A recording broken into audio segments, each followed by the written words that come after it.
자, 이번 6장에서는 파이썬에서 사용하는 조건문과 반복문에 대해서 한번 알아보도록 하겠습니다. 조건문이라는 거는 뭐 쉽게 생각해 보면은 만약에 우리가 현실에서 만약에 로또 1등이 당첨된다면 나는 무엇을 할 것이며, 만약에 2등이 당첨된다면 무엇을 할 것이며, 어떤 이런 가정을 좀 많이 하죠. 그런 가정처럼 어떤 주어진 조건식의 값이 true인 경우에 프로그램은 무엇을 하고, true가 아닌 경우에는, 그러니까 false인 경우죠. false인 경우에는 무엇을 하게 만드는 것을 조건문이라고 표현을 합니다. 자, 그러면 파이썬에서 이 조건문은 문법적으로 어떻게 표현이 되는지 일단 책의 내용을 잠깐 살펴보면, 자, 이런 식으로 제가 정리를 좀 해놨습니다. 자, 조건문은 여기 보시는 것처럼 if로 시작을 하고 조건식이 들어갑니다. 그리고 문장의 끝은 이렇게 콜론으로 끝나야 되고, 자, 그 다음에 이 조건식이 true인 경우에 수행될 코드를 요 밑에다가 작성을 하면 되는데, 자, 이건 뭐 한 줄일 수도 있고 두 줄일 수도 있고 뭐 여러 줄일 수도 있습니다. 어쨌든 이 조건식이 성립됐을 때 수행돼야 될 코드, 보통 이걸 코드 블록이라고 하는데, 이 코드 블록은 여기 보시면 제가 인덴트라고 지금 써놨는데 들여쓰기를 꼭 해줘야 됩니다. 그래야 얘가 이 if문에 속해 있는 코드 블록이라는 거를 파이썬 인터프리터가 이해를 할 수 있습니다. 자, 그리고 자, 조건식이 true인 경우에는 여기 있는 어떤 코드 내용이 수행이 되면, 조건식이 true가 아닌 경우, 만약에 false인 경우에는 이 else문을 써서 else문 밑에 있는 코드 블록을 이렇게 작성을 하면 됩니다. else문도 뒤에 이렇게 콜론으로 닫아줘야 되고, 이 else문에 속한 코드 내용들은 똑같이 들여쓰기를 해서 이 줄을 맞춰 주셔야 됩니다. 자, 그리고 어떤 만약에 조건문에 이렇게 조건식이 true인 경우에 수행할 내용은 있는데, 조건식이 true가 아닌 경우에는 뭐 딱히 수행할 내용이 없다고 하면 이 else문은 생략을 하셔도 상관이 없습니다. 물론 if문은 생략이 불가능하겠죠. else문은 생략할 수도 있다. 일단 그 부분도 좀 기억을 하셨으면 좋겠고, 이 들여쓰기가 생각보다 되게 중요합니다. 이 들여쓰기에 대해서는 뭐 지금 코드를 작성하면서 다시 한번 또 말씀을 드리겠지만, 자, 그럼 일단 비주얼 스튜디오 코드로 와서 저희가 폴더를 하나 만들고, 자, 06이죠. 06을 만들고 한번 코드를 간단하게 한번 작성을 해보도록 하겠습니다. 자, 새 파일을 하고 01-if.py 파일을 만들도록 하겠습니다. 지금 이 동영상 강좌에서 작성하는 이 코드는 막 건너뛸 수도 있고, 뭐 때로는 제가 조금 이 동영상 녹화를 하면서 파일이 이 다른 폴더에다 지금 만드는 경우도 있는 것 같은데, 그런 부분을 좀 참고해서 보셨으면 좋겠고, 실제 책에서 나오는 모든 소스 코드는 GitHub이나 그리고 영진출판사 자료실에 따로 업로드를 해놨으니까 그거를 다운 받으셔서 확인해 보셨으면 좋겠습니다. 자, 일단 if문을 여기서 작성을 만약에 해본다고 하면 책에 있는 예제를 그대로 똑같이 입력을 해보면, 자, money라는 변수에 1000이라는 값이 있고, 만약에 if money가 존재하면 그러면 프린트 밥을 먹는다, 그리고 else면 프린트 굶는다, 이런 식으로 책에는 작성이 되어 있습니다. 뭐 실행해보면 당연히 밥을 먹는다가 나오겠죠. 왜냐하면 money라는 값에는 1000이라는 값이 있고, 그렇기 때문에 money는 유효한 값이기 때문에 true라는 결과가 나옵니다. 만약에 money에 0이 있었으면, 이런 식으로 0이 있었으면 다시 실행해보면 굶는다가 나오겠죠. 그래서 0이 아닌 유의미한 값이 있으면, 자, 유의미한 값은 마이너스, 만약에 여기에 마이너스 10을 해도 얘도 유의미한 값이 됩니다. 밥을 먹는다가 나오죠. 예, 0이 아닌 모든 어떤 다른 값은 유의미한 값이 돼서 true가 되고, 0인 경우만 false가 됩니다. 정수형 값은. 어쨌든 이런 식으로 나오는데, 자, 여기서 일단 중요한 거 아까 말씀드린 인덴트, 자, 이렇게 들여쓰기를 하는 게 굉장히 중요합니다. 근데 이 들여쓰기를 제가 지금 입력할 때 비주얼 스튜디오 코드에서는 여기서 이런 식으로 탭을 눌러서 이렇게 작성을 하는데, 자, 기본적으로 탭은 저희가 전에 이스케이프 문자에 대해서 얘기한 적이 있죠. 자, 기본적으로 탭 문자는 이겁니다. 이거 역슬러시 t, 이 이스케이프 문자 이게 탭이지, 공백은 말 그대로 그냥 공백이죠. 이렇게 한 칸이 비어 있는 공백 문자고, 그래서 실제 문서가 저장될 때 탭으로 인식을 하는 문자는 여기에 이런 식으로 뭐 프린트가 앞에 써 있겠죠. 프린트, 이렇게 저희가 밥을 먹는다 이렇게 썼으니까 요 탭 문자가 포함되어 있는 상태로 저장이 되고, 만약에 공백으로 띄웠다 그럼 공백이 4칸이 되어 있는 상태에서 프린트, 이렇게 함수가 이렇게 해서 저장이 되겠죠. 물론 이건 이제 예를 드는 겁니다. 이런 식으로 탭과 공백은 전혀 다른 얘기인데, 자, 이거를 제가 말씀을 드리는 이유는 이 비주얼 스튜디오 코드에서 탭은 여기서 저희가 어떻게 설정했냐에 따라서 입력하는 값이 다릅니다. 그래서 이쪽에 보시면은 오른쪽 하단에 보시면 지금 공백 4라고 지금 되어 있는데, 이게 뭐 탭으로 표기가 되어 있는 분들도 분명히 계실 겁니다. 그래서 이거를 설정을 한번 해주고 넘어가는 게 좋습니다. 그래서 이 공백 4를 클릭을 하시면, 자, 탭을 눌렀을 때 어떻게 처리할 것이냐라는 설정창이 뜨는데, 자, 공백을 사용한 들여쓰기, 탭을 사용한 들여쓰기, 뭐 탭 크기 변경 이런 식으로 있습니다. 근데 공백을 사용한 들여쓰기를 클릭을 하시고, 자, 그러면 탭을 눌렀을 때 공백을 사용할 거며 몇 칸의 공백을 사용할지를 결정하면 됩니다. 그래서 기본적으로 4칸을 클릭을 하시면 이제 비주얼 스튜디오 코드에서 이렇게 탭을 누르면 4칸의 공백이 앞에 자동으로 삽입이 됩니다. 이거를 이렇게 중요하게 얘기를 하는 이유 중에 또 하나는 이 탭이라는 그 아까 말씀을 드렸던 이스케이프 문자, 이 탭이라는 거는 이 에디터 프로그램마다 해석을 다르게 할 수도 있습니다. 어떤 에디터 프로그램은 이 탭 문자를 만나면 2칸을 띄우는 경우도 있고, 어떤 프로그램은 4칸을 띄우는 경우도 있습니다. 이 탭 문자를 에디터 프로그램이 자기가 해석을 하기 때문에 이렇게 해서 만약에 내가 어떤 식으로 탭 문자를 써가지고 깔끔하게 코드를 정리했는데 어떤 다른 에디터 프로그램에서 불러오기를 했더니 이 들여쓰기가 엉망진창이 된 것처럼 보이는 경우도 있습니다. 그래서 되도록이면 공백을 쓰시는 것을 조금 더 추천을 드리는 바입니다. 물론 탭을 쓰신다 해서 큰 문제가 되는 건 아닙니다. 어쨌든 이런 식으로 탭 문자를 설정을 미리 해 놓으신 다음에 이제 이야기를 이어가도록 하겠습니다. 자, 그러면 if문 그리고 if else문, 자, if else는 생략이 가능하다고 말씀을 드렸죠. 이렇게 해도 오류가 안 납니다. 물론 money가 false인 경우에 처리할 내용이 없어진 것 뿐이지 실질적으로 문제가 있는 코드는 아닙니다. 자, 그런데 조건이 이거 말고 이제 여러 개인 경우도 분명히 있습니다. 그래서 여러 개인 경우에는 또 어떻게 작성을 하냐면 if, elif, else문을 사용하면 됩니다. 자, 일단 코드를 조금 바꿔서, 자, 이렇게 어떤 머니 값을 저희가 정하지 말고, 자, 사용자한테 직접 입력을 받는다고 가정을 해보도록 하겠습니다. 그래서 int형으로 형 변환을 하고, 자, input 함수를 써서 만약에 돈이 얼마 있나요? 라고 물어보도록 하겠습니다. 그러면 사용자가 어떤 임의의 값을 입력을 하겠죠. 자, 그러면 이 입력된 머니 값이 만약에 2만원 이상이다. 그러면은 자, 좀 비싼 거 뭐가 있을까요? 뭐 탕수육을 먹는다 라고 화면에 출력을 하도록 하겠습니다. 자, 그런데 만약에 2만원은 안 되고 만약에 돈이 엘리프 머니가 8,000원 이상인 경우, 자, 그러면은 짜장면은 한 그릇 먹을 수 있겠죠. 짜장면을 먹는다. 자, 이 짜장면을 보통 자장면이라고 쓰는데 이 짜장면으로 써서 불편해 하실 수도 있을 것 같지만 일단 이대로 쓰도록 하겠습니다. 자, 이렇게 해서 실행을 해보면, 자, 돈이 얼마 있나요? 저는 15,000원을 이렇게 입력을 하면, 자, 15,000원은 이 조건에는 성립이 되지 않죠? 자, 그러면 이 조건에는 성립이 됩니다. 그래서 이 짜장면을 먹는다가 출력이 된 사실을 알 수 있습니다. 근데 여기서 조금 우려하는 부분이 이게 반대로 이렇게 올라가게 작성을 하는 사람도 있습니다. 이건 어떤 사람의 문제라기보다 실제 개발자들도 가끔 실수를 하죠. 이 조건의 범위를 잘못 생각을 머릿속에서 하고서 코드를 작성할 때, 자, 이렇게 되면 논리의 모순이 생기죠. 머니가 9,000원인 경우는 여기에 성립이 되죠. 여기에 성립이 되는데 사실 만약에 내가 25,000원을 입력했다. 그러면은 여기 성립이 됩니다. 여기. 근데 의도한 건 여기서 이 조건문에 걸리게끔 의도가 된 건데 이건 논리에 약간 모순이 생긴 겁니다.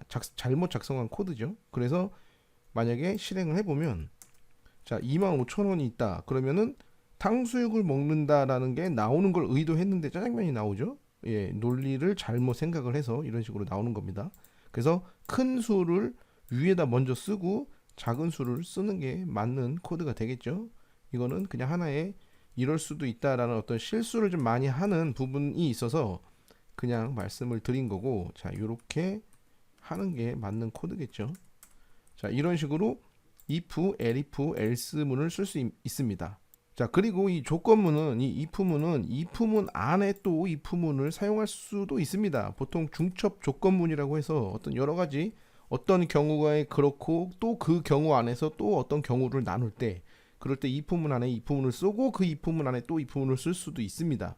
그렇기 때문에 그거는 근데 뭐 여기서 책에 보시면 다 나오는 내용이긴 하지만 여기서 그거를 따로 설명을 드리지 않고 저희는 바로 어떤 좀 실습할 수 있는 좀 프로그램을 직접 만들어 보는 과정을 한번 작성해 보도록 하겠습니다. 자, 요번에 그래서 파일을 새 파일을 해서 01-4-menu.py라는 파일을 만들어서 지금까지 배운 여러 가지 자료형이나 이런 거를 적극적으로 활용을 해서 프로그램을 한번 만들어 보도록 하겠습니다. 물론 이것도 책에 나온 내용인데 자, 책 내용을 잠깐 보면 이런 식으로 제가 어떤 시나리오를 지금 정리해 놓은 게 있습니다.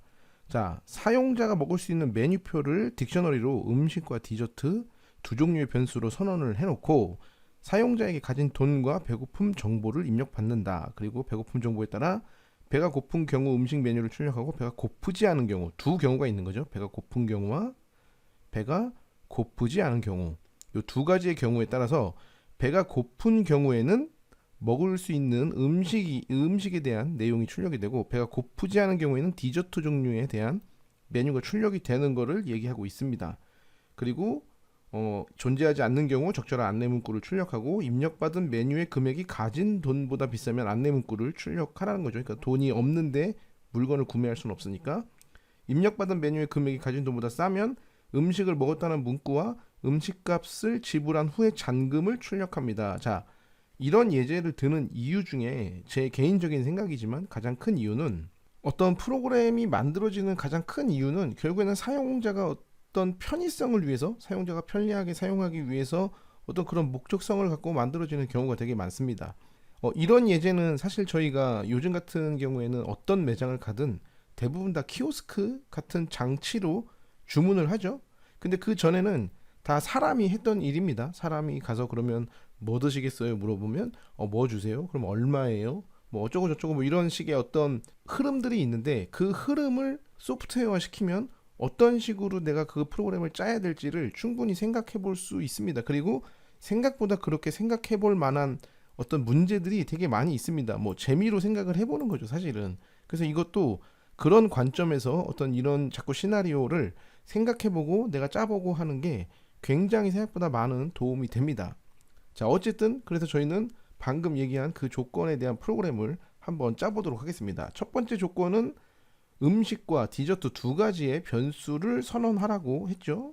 자, 그것도 물론 제가 어떤 가정을 한 거지 뭐 정해진 법칙이 있는 건 아닙니다. 그래서 저는 푸드라는 변수에 자, 음식명은 뭐 탕수육, 자, 그리고 가격과 이 음식명을 한 쌍으로 운영을 하기 위해서 저는 딕셔너리 형태를 지금 차용을 했습니다. 이거는 정해진 건 아닙니다. 어떻게 하든 자기 마음대로 뭐 리스트를 써도 되고 뭐 튜플을 써도 되고 자기 마음대로 써도 되는데 요게 좀 더 저는 편할 것 같아서 이런 식으로 작성을 해보도록 하겠습니다. 그리고 짜장면, 자, 이 짜장면 얘는 짜장면이 얼마죠? 뭐 한 7,000원 정도 되겠죠? 그리고 뭐 볶음밥 이런 식으로 볶음밥은 8,000원 이런 식으로 일단 음식명과 가격이 한 쌍입니다. 그래서 이 푸드라는 변수에는 세 개의 지금 요소가 있는 거죠.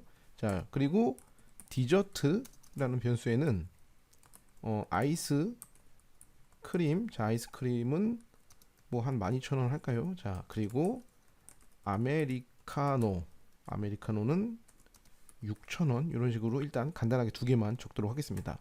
자, 그러면 프로그램의 전체 조건은 사용자에게 돈의 금액 얼마 있는지를 입력받아야 되고 사용자가 배가 고픈지 안 고픈지를 입력받아야 됩니다. 그래서 money라는 변수에 자, 인풋 사용자에게 입력을 받아야겠죠. 근데 뭘 입력받을지 사용자가 알아야 되니까 친절하게 써줍니다. 얼마 있나요? 자, 이런 식으로 입력을 받는데 자, input 함수는 어쨌든 사용자가 무언가 입력하면 얘를 문자형 형태로 반환을 해줍니다. 근데 저희는 이 money라는 변수에 이제 그 값을 저장할 건데 차후에 이걸 가지고 뭐 예를 들어서 이게 2만원보다 비싼지 뭐 15,000원보다 비싼지 왜냐면 여기 탕수육이 18,000원인데 사용자가 입력한 금액이 얼마든 간에 이 18,000원과 비교를 하려면 정수 형태로 비교를 해야겠죠. 그렇기 때문에 이 input 함수에서 입력받은 값을 이런 식으로 int 형으로 형 변환을 해서 저장을 하도록 하겠습니다. 자, 그리고 배고픔 정보를 받아야 되는데 사실 이게 뭐 어떤 GUI 프로그램, 보통 GUI라고 하죠. 어떤 그림이 있고 예를 들어서 저희가 키오스크 매장을 가면 다 손가락으로 터치 하죠. 버튼을. 근데 그렇게 만들면 더 좋은데 사실 저희는 지금 이 프롬프트 상태에서 입력을 해야 되니까 이 배고픔 정보를 뭐 사용자가 직접 배고파요라고 입력을 해서 그거를 뭐 if문을 써서 처리하게 만들어도 아무 상관 없습니다. 그래서 좀 불편하겠죠 아무래도. 그래서 저 같은 경우에는 input, 자 여기서 어떤 버튼을 누를지 힌트를 주는 겁니다. 0번 배 안 고픔, 그리고 1번은 배고픔, 이런 식으로 어떤 가이드를 주는 거죠. 물론 사용자가 저기에다가 어떤 엄한 값을 입력을 할 수도 있겠지만 이제 그거는 나중에 예외 처리를 배우면서 처리를 하도록 하고, 일단 이런 식으로 힌트를 줘서 입력을 하게 만드는 겁니다. 그래서 이게를 헝글이라는 변수에 저장을 하는데 얘도 0과 1의 값으로 처리를 하기 위해서 int형 정수형으로 형 변환을 해서 저장을 하도록 하겠습니다. 자, 그러면 일단 기본적인 변수는 다 선언을 했고, 만약에 자 이 품을 이제 여기서부터 쓰는 거죠. 사용자가 입력한 값이 배고픔이라면, 자 배고프면은 저희는 아까 전제 조건에서 음식 메뉴를 출력을 해야겠죠. 그래서 자 푸드 변수에 있는 값을 화면에 출력을 합니다. 그러면 이 지금 이 탕수육, 짜장면, 볶음밥 이 내용이 화면에 출력이 될 테고, 자 그 다음에 인풋 사용자에게 메뉴 이름을 입력하세요 라고 문구를 띄워줍니다. 그러면 사용자가 어떤 값을 입력을 할 테고 그 값을 이 셀이라는 변수에 저장을 하겠습니다. 자, 근데 여기서도 고민을 또 해볼게. 메뉴 이름을 입력하세요라고 할 수도 있고 이 탕수육, 짜장면, 볶음밥을 나열해서 번호를 입력을 받아도 됩니다. 그런데 저희는 아직 반복문을 안 배웠기 때문에 이런 식으로 직접 사용자가 입력을 하도록 하겠습니다. 그러면 탕수육을 입력을 했다. 그럼 그 탕수육이라는 문자형 값이 이 셀이라는 변수에 저장이 되겠죠. 자, 그러면 실제 사용자가 입력한 그 메뉴 값이 이 푸드 변수에 존재하는지를 또 확인해야겠죠. 만약에 탕수육, 짜장면, 볶음밥을 지금 이 화면에 여기서 출력을 했는데 사용자는 무슨 팔보채를 만약에 입력을 하면 프로그램은 오류가 나겠죠. 그래서 항상 그렇게 일어나지 않은 일에 대한 상상을 자꾸 해봐야 됩니다. 그래서 만약에 자 셀 사용자가 입력한 값이 푸드 변수에 있으면, 자 이런 경우에 딕셔너리에 어떤 키가 있는지 없는지는 in이라는 문을 써서 사용할 수 있습니다. 그러면 이 셀이 푸드에 있는지, 이 푸드는 딕셔너리 형태죠. 자 이 딕셔너리 형태가 아닌 뭐 리스트, 이런 리스트나 아니면 문자형 변수도 이 in문을 쓸 수 있습니다. 어쨌든 이런 식으로 해서 이 조건에 만족을 한다는 얘기는 사용자가 입력한 메뉴가 이 푸드에 있다는 얘기겠죠. 그럼 이 밑에다가 이 코드 블록 안에 가격을 먼저 받습니다. 이 가격은 푸드 자 get을 해서 키 이름을 주면 값을 구해옵니다. 이 get은. 자 근데 여기에 get은 이 셀 얘를 해야겠죠. 이렇게. 자 그러면 사용자가 탕수육을 입력을 만약에 했다면 탕수육의 이 값을 가져올 테고, 그러면 프라이스에는 이 18,000이라는 숫자 값이 저장이 될 겁니다. 자 그리고 나서 그러면 실제 메뉴가 얼마인지를 확인했으니까 사용자가 입력한 값이죠. 머니는 머니 값보다 음식 값이 비싸면 안내 문구를 출력해야겠죠. 가진 돈보다 비싼 메뉴입니다. 이런 식으로 화면에 출력을 하고, 자 그렇지 않으면 그러면 적정한 가격인 거죠. 사용자가 예를 들어서 5만 원을 입력했는데 탕수육을 먹겠다 그러면 아무 문제가 없습니다. 그러면 그때는 음식을 맛있게 먹었다라는 멘트를 날려주는데, 자 f 스트링으로 사용자가 입력한 메뉴를 맛있게 먹습니다 라고 출력을 하고, 자 거스름돈 계산해야죠. 자 거스름돈은 여기도 f 스트링을 써서 사용자가 입력한 금액에서 현재 메뉴의 금액을 빼면 거스름돈이 나오겠죠. 잔돈이 남았습니다. 이런 식으로 출력을 하면 됩니다. 자 근데 이제 여기 이 if문은 사용자가 입력한 메뉴가 실제 저희가 저장해 놓은 메뉴에 존재를 하는 경우에 이제 이 내용이 수행이 되는 거고, 자 여기서 else를 쓰면, 자 이 else는 뭐죠?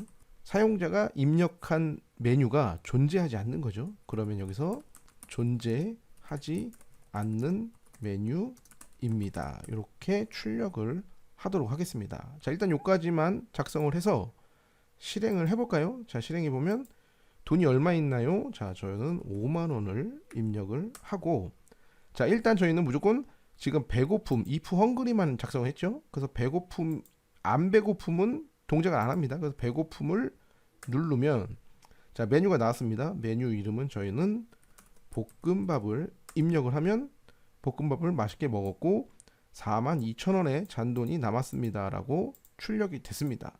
자, 이런 식으로 프로그램은 작성을 하면 됩니다. 마저 다 작성을 해보면 자, else 이제 배가 고프지 않는 경우는 자, 똑같죠. 여기는 프린트, 이번에는 디저트의 내용을 출력을 해주고, 자, 셀 똑같이 메뉴 이름을 입력 받아야겠죠. 메뉴 이름을 입력하세요. 이런 식으로 메뉴 이름을 입력받고 이 메뉴가 디저트에 속하는지 확인을 해야겠죠. 그리고 똑같이 자, 프라이스는 디저트.get 함수를 써서 사용자가 입력한 값에 대한 키에 대한 값을 구해오고, 자, 만약에 사용자가 입력한 금액보다 음식 디저트의 값이 더 비싸면 자, 프린트 가진 돈보다 비싼 메뉴입니다를 출력을 하고, 자, 그렇지 않은 경우는 맛있게 먹으면 되죠. 프린트 자, 여기도 f 스트링으로 사용자가 입력한 셀을 맛있게 먹습니다. 자, 그리고 얘도 똑같이 프린트 f 자, 머니에서 프라이스를 빼면 거스름돈이 나오겠죠. 잔돈이. 그러면 잔돈이 남았습니다. 이렇게 작성을 하고, 자, 메뉴가 없으면 존재하지 않는 메뉴입니다. 이렇게 하면 자, 됐죠? 저장하시고 자, 다시 한번 실행을 해보면 이번에는 돈이 얼마 있나요? 3만원 있고 배 안 고픔을 입력을 하고 아무거나 이렇게 써볼까요? 그러면 존재하지 않는 메뉴입니다. 다시 실행해서 3만원 배 안 고픔 아이스크림 입력하면 이렇게 동작하는 것까지 확인을 했습니다. 이게 사실 처음 이제 코드를 작성을 해보시면은 그런 전제 조건만 보고는 막막하실 수 있습니다. 그런데 이렇게 짜는 거를 보면 또 충분히 다 이해하실 수 있으리라 저는 생각을 합니다. 뭐 그렇게 어려운 내용은 사실 아닌데, 근데 결국에 그 차이는 내가 이제 얼만큼 익숙하냐 아니냐의 차이로 나눠진다고 저는 생각을 합니다. 그래서 자꾸 짜보고 보고 그래야 내가 이 코드를 짜고 이런 거에 익숙해지지, 그래야 뭔가 실력도 늘고 하는데 그렇지 않고 그냥 책으로만 공부를 한다든가 이론적으로만 공부를 하는 거는 사실 저는 크게 의미가 없다고 생각을 합니다. 자, 어쨌든 이런 식으로 조건문은 이 정도로 넘어가고 책에는 좀 더 자세한 내용이 있으니까 확인을 한번 해보시고, 자, 이번에는 자, 파일 일단 다 닫고 새로운 파일을 하나 만들고 자, 반복문에 대해서 한번 이야기를 해보도록 하겠습니다. 02-while.py 파일을 하나 만들도록 하겠습니다. 자, 반복문이라는 거는 말 그대로 어떤 코드를 반복하기 위해서 사용되는 문법입니다. 파이썬에서 반복문은 while문이 있고 for문이 있는데, 자, 일단 책의 내용을 잠깐 보면 자, while문은 이런 식으로 문법적으로 표현이 됩니다.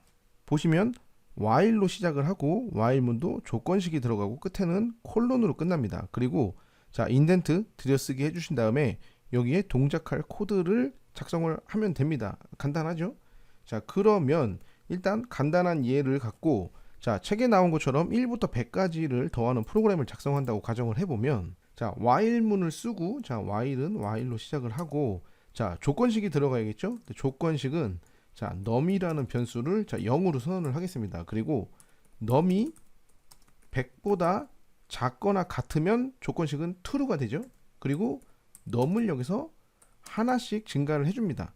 그러면 단순히 코드는 처음에 num이 0이니까 자, 만족을 하죠. 왜냐면 100보다 작으니까. 그리고 num에다 1을 누적합니다. 더하기 는을 했죠. 그럼 누적이 되면 num이 1이 되겠죠. 자, 그러면 이 코드는 결국에 이런 식으로 num이 1이네. 그럼 다시 조건을 확인하고 조건이 true. 그럼 또 이게 수행이 되고 또 이런 식으로 계속 반복을 합니다. 그럼 num이 1을 계속 누적하다가 자, 100이 돼서 101이 됐다면 이 조건은 만족을 하지 않죠. 그럼 이 조건식이 만족을 하지 않으면 밖으로 나가게 되면서 반복문은 끝이 납니다. 자, 이런 식으로 단순하게 동작을 하는데 사실 이런 예제로는 쉽게 이해할 수 있지만 이제 어떤 while문을 복잡한 코드에 적용을 하면 이제 그때부터는 좀 더 복잡해지겠죠. 자, 이런 식으로 1부터 100까지를 더하려면 결국에 이 값을 누적할 변수가 하나 더 있어야 되고 이 num은 계속 누적이 되는 1부터 100이 누적이 되는 겁니다. 그럼 1 더하기 1 더하기 1 더하기 하면은 1이 2가 되고 2에다 1을 더하면 3이 되고 3 더하기 1이 또 4가 되고 이런 식으로 반복이 되는 거고 저희는 여기에 total이라는 변수에다가 num의 값을 누적을 하면 프로그램이 끝나고 프린트 여기서 f로 1부터 100의 합은 자 뭐뭐입니다. 토탈이죠. 자 토탈입니다. 자 이런 식으로 작성할 수도 있고 자 이 제한이죠. 이 리미트 100까지 합이 아니라 자 저 제한을 사용자한테 리미트라고 할까요? 리미트 사용자에게 입력을 받아봅시다. 그래서 input 수를 입력하세요 라고 이렇게 띄워준 다음에 자 얘도 정수형으로 저희가 처리를 하고 있죠. 코드상에. 그러면 자 이 리밋까지 이렇게 되면 리밋 그리고 1부터 100이 아니죠. 리밋까지의 합이 토탈이 되는 거죠. 자 이거를 실행을 해보면 자 수를 입력하세요. 100을 입력하면 1부터 100까지 합은 5050입니다. 자 만약에 수를 만, 10만, 100만을 하면 자 이렇게 100만까지 합도 나오는 프로그램으로 바뀌었습니다. 어쨌든 반복문은 이런 식으로 어떤 코드를 반복하기 위해서 사용된다. 그 예를 지금 들고 있고 자 while문 말고 for문도 있습니다. for문 자 for문은 책의 내용을 또 잠깐 살펴보면 자 이런 식으로 작성을 할 수 있습니다. 자 for문은 for로 시작하고 변수가 작성이 되어야 되고 in이 들어가고 반복 가능한 객체 그리고 인덴트 다음 줄에 인덴트 들여쓰기를 해주신 다음에 동작할 코드 블록을 작성하는데 조금 더 복잡하죠. while보단 이 변수는 과연 뭐고 반복 가능한 객체는 과연 무엇인가. 자, 이 반복 가능한 객체는 사실 여기서 다 설명을 드려도 제 생각에는 크게 의미가 없습니다. 왜냐면 굉장히 다양하게 이 포문은 사용이 되고 있고 실제 그리고 그거를 다 알려면 많이 작성을 해보는 수밖에 없습니다. 이론적으로 뭐 반복 가능 객체 뭐 리스트나 딕트 뭐 셋, 뭐 튜플, 뭐 str, 뭐 레인지도 있고 뭐 되게 많은데 그거를 그렇게 쓴다라고 아는 것과 실제 내가 그걸 써봐서 내가 알고 있는 거는 좀 다릅니다. 그래서 다 이론적으로 말씀을 드리는 것보다 일단 03-4.py 파일을 하나 만들어서 하나의 예를 들어서 뭐 설명을 드리도록 하겠습니다. 자, 만약에 알파벳을 카운팅하는 프로그램을 만든다고 가정을 해보도록 하겠습니다. 알파벳은 사용자가 막 입력을 하고 그 입력한 문장에서 A가 몇 번 들어가는지 뭐 B가 몇 번 들어가는지 그거를 카운팅 해주는 프로그램을 작성한다고 한번 가정을 해보면 자 일단 입력을 받아야겠죠. input 알파벳 문자열을 입력하세요. 자 이렇게 하면 사용자가 어떤 문장을 입력을 하겠죠. 자 그리고 이거는 문자형 형태로 처리가 돼야 되니까 형변환 같은 걸 하지 않습니다. 자 그 다음에 저희는 for t in txt 해서 자 프린트 만약에 t를 해보도록 하겠습니다. 그러면 아까 책에서 얘기했던 것처럼 자 이 txt가 반복 가능한 객체가 되고 이 t라는 변수를 썼습니다. 그러면 무슨 일이 일어나냐면 예를 들어 사용자가 a, b, c, d라는 문자열을 입력을 하면 이 포문은 for 만약에 저희가 t라고 썼죠. in a, b, c, d 이런 식으로 지금 포문이 작성이 됐다 그러면 이 t에는 처음에 a가 들어가고 그리고 코드 블록이 수행이 되겠죠. 자 그리고 반복을 한번 하면 그 다음에는 b가 들어가고 또 반복을 하고 그 다음에 c가 들어가고 또 그 다음엔 d가 들어가고 그 다음엔 더 이상 반복할 객체가 남아있지 않죠. a, b, c, d가 다 돌았으니까 그러면 포문은 바깥으로 빠져나갑니다. 그래서 이 여기에 들어가는 게 반복 가능한 객체라고 제가 표현을 했고 이 변수는 이 반복 가능한 객체 안에 있는 요소들이 계속 앞에서부터 하나씩 들어가는 변수가 됩니다. 그래서 이런 식으로 작성을 하는데 자 요거를 그래서 만약에 제가 실행을 해보면 요거 닫았다가 다시 실행을 해보면 알파벳 문자열을 입력하세요. A, B, C, D, E, F, G까지를 입력하면 이렇게 A, B, C, D, E, F, G가 한 번씩 이렇게 출력이 됐죠. 그러면 이 말은 이 반복문이 이만큼 반복을 했다라는 얘기가 됩니다. 자, 그러면 여기서 이 알파벳을 카운팅을 하려면 자, 이런 식으로 A가 나오고 B가 나오고 C가 나오고 D가 나오죠. 그러면 처음에 등장한 A가 존재했는지 확인해야겠죠. 자, 그거를 어떻게 저장을 할 거냐?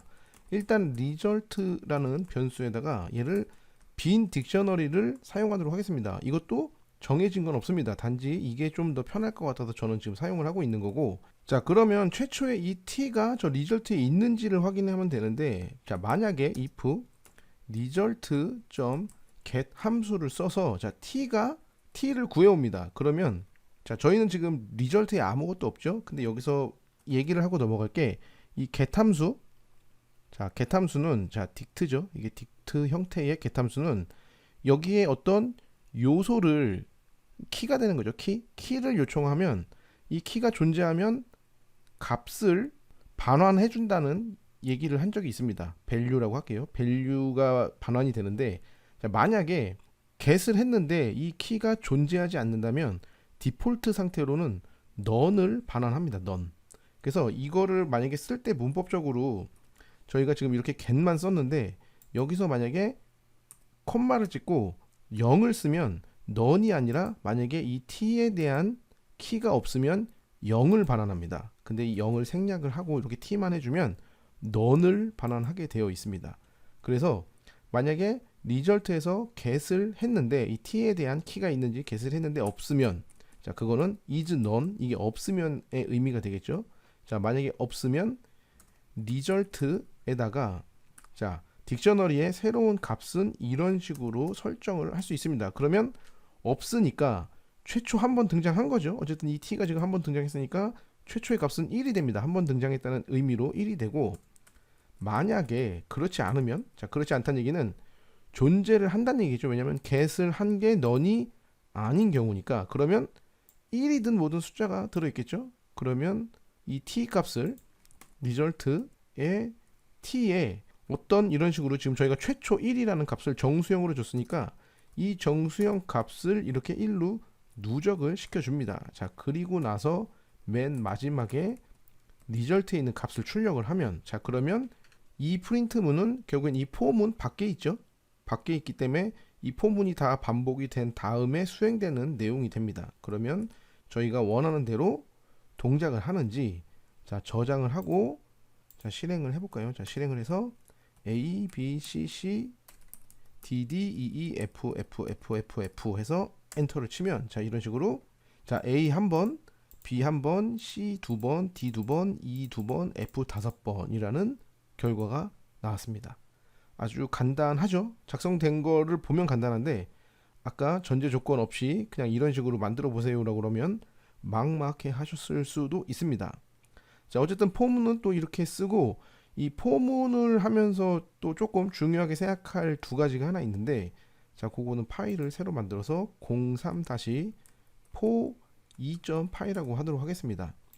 자, 포문에서 또 하나 많이 나오는 게 xin range라는 걸 많이 쓰는데 range는 자, 예를 들어 10 그리고 print x를 이렇게 출력을 해보도록 하겠습니다. 그리고 이거 닫았다가 다시 실행을 해보면 자, 0, 1, 2, 3, 4, 5, 6, 7, 8, 9까지 되죠. 자, 이 레인지는 어떤 범위, 이 포문이 몇 번을 동작하게 사용자가 임의의 어떤 값으로 수행시킬 때 씁니다.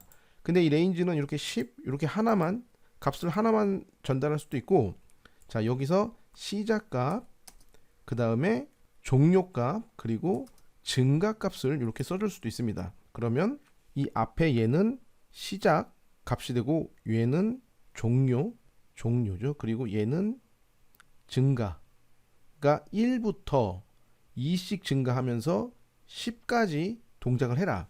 그런 의미로 사용되기도 합니다. 뭐 때에 따라서는 뭐 많이 사용될 수도 있겠죠. 자, 실행을 해보면 이런 식으로 1, 3, 5, 7, 9가 출력되는 걸 볼 수 있습니다. 왜냐면 최초 1, 그 다음에 1이 찍혔을 때고 그 다음에는 2씩 증가를 하니까 3이 되겠죠. 1에다 2를 더하면 3이 되고 3이 5가 되고 7 되고 9 되고 근데 10 이전까지 이런 식으로 동작을 할 수 있고 요 증가값을 생략을 하면 무조건 1씩 증가가 되는 거고, 시작값을 생략을 하면 0부터 시작을 합니다. 그리고 항상 기억할 건 이 결과에도 보이듯이 이 레인지를 10까지 하면은 9까지 출력이 됩니다. 10까지 출력이 된다고 생각을 하시는 분들이 종종 계시고, 그런 실수를 생각보다 많이 하는 경우가 있는데, 어쨌든 그 부분도 조금 중요하게 생각을 하셨으면 좋겠습니다. 자, 그리고 이 포문도 조건문과 마찬가지로 포문 안에 포문을 또 쓸 수 있습니다. 그 포문 안에 또 포문을 쓸 수 있고, 그렇게 포문이 몇 개 중첩되어 있느냐에 따라서 이중 포문이라고도 하고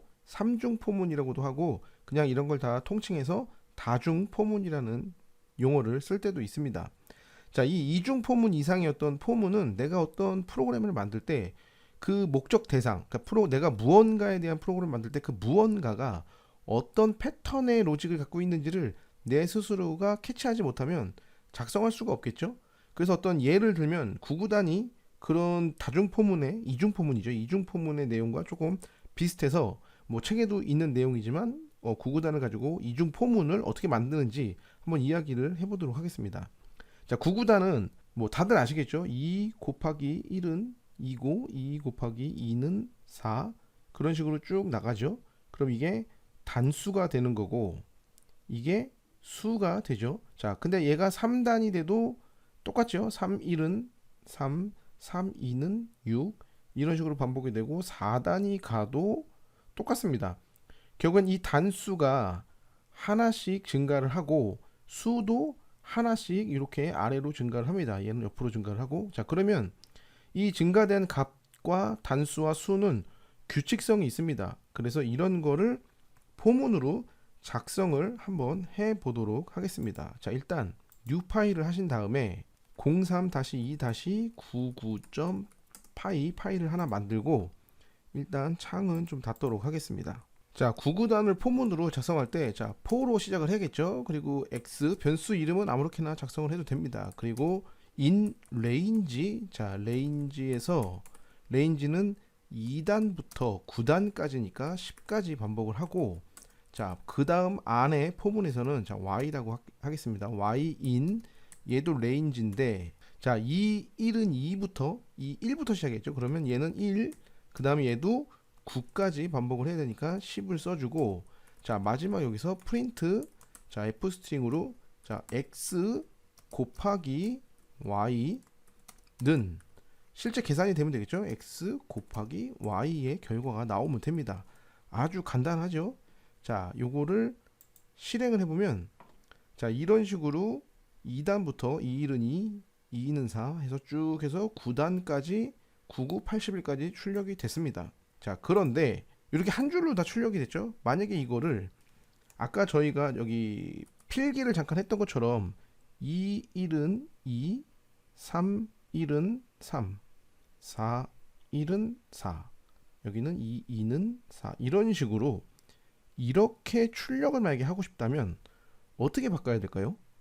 자, 이런 것도 고민을 좀 해보셔야 됩니다. 자, 어쨌든 커서는 한번 내려갔던 커서가 다시 올라올 수는 없습니다. 그 말은 이렇게 먼저 출력이 돼야 된다는 얘기죠. 출력이 먼저 돼야 되고 2단부터 9단까지 2단부터 9단까지가 다 출력이 되고, 자, 그럼 여기는 곱하기다 1입니다. 그리고 그 다음 줄에 2단부터 9단까지, 그 다음에 얘는 곱하기 2가 됩니다.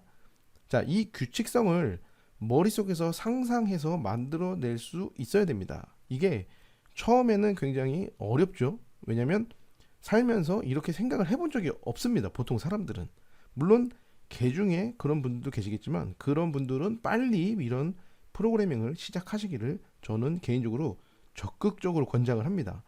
보통 사람들은 이런 생각을 해본 적이 없습니다. 그래서 이런 식으로 어떻게 사고를 해야 될지를 모르는데, 이 규칙성은 결국에 2부터 9 단수가 먼저 증가를 하죠. 먼저 증가를 하고 이 1은 2, 2는 2, 이 숫자가 나중에 증가를 합니다. 근데 저희는 지금 여기서 포문을 보시면 이 단수가 먼저 나오고 이 수가 안에 있다는 얘기는 수가 1부터 9까지 먼저 다 출력이 되고, 이 1부터 9가 출력이 된 다음에 그 다음 포문에 2단, 3단이 나오고 있죠. 그래서 이거를 반대로 작성을 해주시면 됩니다. 예, 모든 말은 참 쉽습니다. 자, 그러면 요거를 복사를 해서 자, 일단 컨트롤 C로 전체 복사를 하고 현재 코드는 컨트롤 슬러시를 눌러서 다 주석 처리를 하고 요 밑에다가 작성을 하도록 하겠습니다. 그러면 바깥쪽이 1부터 9까지가 반복을 하고 안쪽이 2단부터 9단까지 반복을 해야겠죠. 그래야 아까 얘기한 대로 2단, 3단, 4단이 먼저 이쪽으로 출력이 돼야 되니까 이게 먼저 출력이 돼야 됩니다. 안쪽 포문이. 그래서 2단부터 9단. 그러면 2일은 2, 3일은 2, 3일은 3, 4일은 4 이런 식으로 이게 먼저 출력이 되게 코드를 좀 수정을 했습니다. 자, 근데 이게 2일은 2 다음에 프린트가 끝나버리면 엔터가 쳐지죠. 프린트문은 기본적으로 줄내림을 하는 게 디폴트 설정이 되어 있습니다. 그래서 그거를 막으려면 여기다가 end라는 값에다가 이런 식으로 이게 기본이 이렇게 되어 있는 겁니다. 만약에 end를 설정하지 않으면 기본적으로 요 줄내림이 기본인데 자 요거를 탭으로 바꿔볼까요? 탭. 자 탭으로 바꾸고 그러면 포문의 동작은 2단부터 9단까지를 한 줄로 쫙 작성을 했겠죠. 왜냐면 저희가 줄내림을 하지 않게 했으니까. 자 그러면 이 포문이 다 끝나면 2단부터 9단까지 1은 2, 3, 1은 3 그게 다 끝나고 난 다음에 여기서 줄내림을 이렇게 해줍니다. 그냥 프린트 함수만 호출하면 기본적으로 그냥 한번 엔터를 치게 되는 그런 역할을 해줍니다.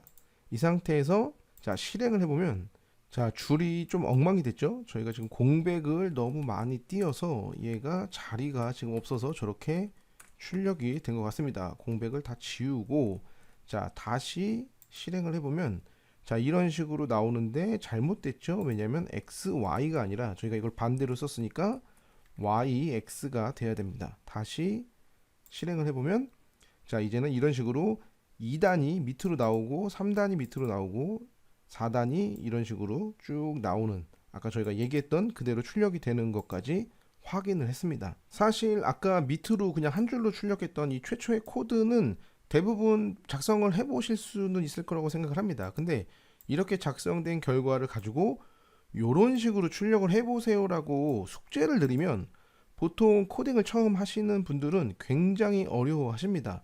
사실 이 포문을 사용해서 이런 식으로 출력을 하는 내용은 파이썬뿐만 아니라 이거를 뭐 C 언어로 짜든 자바스크립트로 짜든 자바로 짜든 어떤 언어로 짜든 반복문이 동작하는 내용은 다 똑같습니다. 그런데 이게 왜 쉽지 않냐면 이런 식으로 생각을 해본 적이 별로 없으시기 때문에 물론 하시는 분들도 계시겠죠. 근데 대부분은 어렵게 생각을 하시는 게 정상입니다. 그걸 뭐 내가 난 이거 되게 이해가 안 가라고 해서 겁먹으실 필요는 없습니다. 이렇게 생각을 안 해봤기 때문에 그런 거고 이런 거를 좀 더 많이 연습을 하기 위해서 보통 C 언어나 이제 다른 언어를 할 때 제일 많이 하는 게 별표를 가지고 삼각형을 만드는 그런 예제가 있습니다. 지금 책에도 그 내용이 있는데 여기서 뭐 다 다룰 수는 없고 그냥 한두 가지 정도만 예를 들면 자 일단은 파일을 또 하나 만들어서 03-5- star1.py 파일을 만들도록 하겠습니다. 자 이 창도 닫고 자 책의 내용을 잠깐 보면 자 포문으로 별짓기해서 사실 저도 처음 프로그래밍을 할 때 저는 C 언어로 공부를 시작을 했던 사람이라 그때는 뭐 되게 오래됐죠. 그리고 뭐 수십 년 전 얘기를 하는 건데 이 별표를 정말 밤새 찍었던 기억이 있습니다. 그리고 실제 지금도 대학교에서 포문을 배울 때 이거를 시키시는 교수님들이 많다고 좀 들었습니다. 근데 저는 이게 그때 당시에는 이걸 왜 하지라는 생각을 했는데 생각보다 도움이 많이 됩니다. 이 별표를 찍는 이 책에는 되게 다양한 별표를 찍는 내용이 있으니까 이 부분도 되게 주의 깊게 보시고 이 코드를 한번 작성을 해보기 전에 그냥 별표만 보고도 내가 어떻게 포문을 작성하면 이런 별을 찍을 수 있을까를 한 번쯤 그냥 막연히 생각을 해보시는 것도 좋을 거라 생각을 합니다. 그리고 이 책에서도 얘기를 하고는 있지만 이 별 문제를 포함한 여러 가지 포문을 작성할 때 생각보다 실제 실무 개발자들은 메모를 많이 합니다. 메모를 쓰는 사람도 있고 뭐 화이트보드에다가 뭔가 자기의 생각을 그냥 정리되지 않은 상태 그대로를 막 쓰는 사람도 있고 뭐 자기만의 다들의 어떤 노하우가 있습니다. 이 중요한 거는 개발자가 아닌 사람들은 개발자는 그냥 다 컴퓨터 코드로만 그냥 막 뚝딱뚝딱 작성을 할 거라고 생각을 하시는 분들이 많은데, 생각보다 고민하는 과정에 대한 노하우도 되게 중요하다고 저는 생각을 합니다. 그래서 메모장을 써서 실제 볼펜이나 연필 같은 필기구를 이용해서 별을 그려보고 어떤 이 별 안에서의 규칙적인 패턴을 자기가 찾아보시는 것도 굉장히 큰 도움이 되지 않을까 그렇게 생각을 합니다. 자, 어쨌든 별은, 자, 일단 이 첫 번째 내용을 보면은 좀 단순한 편이죠. 요거는, 자, 별의 개수가 하나, 얘는 두 개, 세 개입니다. 자, 근데 여기서 보면 이 행 번호를 보면 행 번호랑 뭐 0이겠죠. 0, 1, 2, 3, 4인데, 자, 행 번호 더하기 1 더하기 1 더하기 1 더하기 1을 하면 별의 개수와 똑같습니다. 그러면 그 내용을 그대로 코드에다가 작성을 하면 되겠죠. 그러면 자, 작성을 해보면, 자, 포 뭐 x 인, 자, 레인지를 뭐 일단 5로 잡도록 하겠습니다. 그리고 프린트, 나 별을 찍으면 되겠죠. 별. 근데 이 별의 개수는 곱하기 행 개수, 행이 지금 x죠. x 더하기 1만큼씩 반복을 하면, 자, 실행을 해보면, 자, 이렇게 별이 나옵니다. 물론 조금 응용을 해서 인풋 행을 입력하세요. 자, 이런 식으로 저희는 자꾸 프로그램을 응용해 버릇하는 게 좋겠죠. 그래서 얘를 뭐 Q라고 할까요? Q. 그러면 레인지는 Q가 되겠죠. Q로 해서 다시 실행을 해서 행을 만약에 10개를 입력하면 이렇게 10줄의 별이 찍히는 것까지 확인을 할 수 있습니다. 자, 그러면 조금 더 복잡한 예제를 하나만 더 얘기를 해보면, 자, 요번에는 방금 그 별을 반대로 찍는 겁니다. 반대. 자, 이 책의 내용에서도 이렇게 얘기를 제가 지금 드리고 있는데, 자, 이 별만 봤을 때는 사실 이 그림이 잘 그려지지가 않는 게 또 정상입니다. 그래서 이 별만 봤을 때는 보이지 않는데, 자, 이 별을 출력하기 위해 앞에 공백이 4개가 들어가고 얘는 3개, 2개, 1개가 들어간다는 사실을 확인할 수 있습니다. 메모장에다 그려보면 보이겠죠? 자, 그러면 일단 이거를 어떤 전제 조건을 다 글로 써보는 것도 좋은 방법입니다. 그래서 저는 공백 4개, 공백 3개, 공백 2개, 1개, 0개.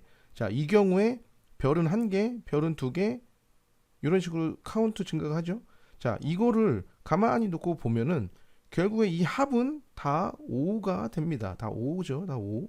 5는 얘 행 번호가 되는 거고, 자, 이런 식으로 어떤 규칙적인 상황을 자꾸 자기가 찾아버릇 해야 됩니다.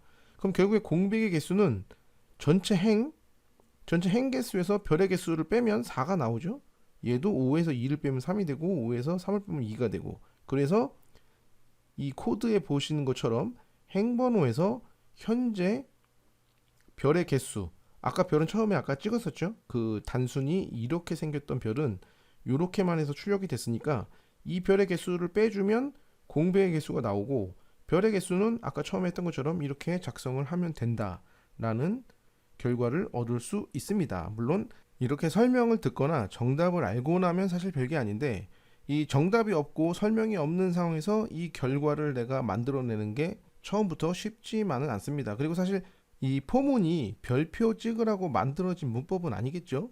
뭐 이거는 하나의 어떤 이 패턴에 대해 반복을 하기 위한 패턴에 대한 내용을 다루기 위해서 말씀을 드린 것뿐이고, 실제 포문은 굉장히 다양한 상황에서 다양한 방법으로 활용되는 문법입니다. 물론 이 책에 나온 내용 정도는 다 한 번씩 작성해 보시고 고민을 해 보시는 걸 바라지만, 꼭 이해가 안 간다 해서 너무 또 이게 나는 왜 이해가 안 가지? 라고 자책하시면서 소질이 없나? 이런 생각까지 안 하셨으면 좋겠습니다. 이해하는 시간, 그리고 충분히 내가 내 걸로 만드는 시간은 사람마다 다르기 때문에 누구는 빨리 이해할 수도 있고 누구는 오래 걸릴 수도 있습니다. 어쨌든 끝까지 하는 사람이 남는 겁니다.